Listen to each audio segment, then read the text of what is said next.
हमारे रही मंठार न्यूज़ से मैं हूं आपका मेज़बान दिलबर हुसैन। आज हम आपकी कुछ ऐसे लोगों से मुलाकात करवाएंगे जो लॉकडाउन की वजह से बहुत ज़्यादा मुतासर हुए।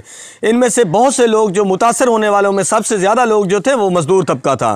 कारोबार बंद होने की वजह से उनका जो है रोज़गार भी बंद हो गया, लेकिन उन्होंने मेहनत का जो है वो अपनी मेहनत अपने हाथ से नहीं जाने दी और मेहनत मजदूरी कर रहे हैं। इस वक्त भी कुछ लोग जो है मेहनत मजदूरी कर रहे हैं और अपने बच्चों का पेट पाल रहे हैं। आज हम आपसे उनकी मुलाकात करवाएंगे और उनसे पूछेंगे कि वो किस कदर उनका जो है रोज़गार मुतासर हुआ है इस लॉकडाउन की वजह से, और ये इस वक्त जो है उनको कितनी दिहाड़ी वो कमा रहे हैं। ये कोरोना की वजह से हम बहुत मुतासर हुए हैं।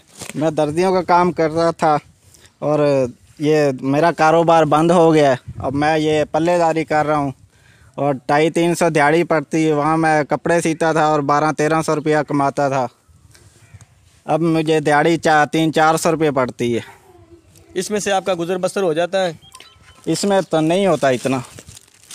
और कपड़े सीता था तो अच्छे पैसे आते थे। अब लॉकडाउन हुआ सारे काम जो है वो बंद है और जो हमारा छोटा मोटा काम है ये बंद किया हुआ, बाकी खुले हुए हैं सारे। अच्छा, ये बताइएगा कि हुकूमत की तरफ से जो है ये अपना 12,000 पैकेज वाला जो है आपने भी उस पर अप्लाई किया, आपको उसमें से कुछ मिला या कि सिर्फ बातें ही हैं? अप्लाई किया लेकिन मिला नहीं अभी तक। अच्छा, राशन वगैरह कुछ आपको और मिला? राशन भी नहीं मिला अभी तक। जी भाईजान, बताइए आपका कारोबार मुतासर हुआ है, क्या आप करते थे? कराची में काम करता था कंपनी में। कंपनी बंद हो गई कोरोना वायरस की वजह से। अब ये पल्लेदारी कर रहे हैं गाँव में आकर।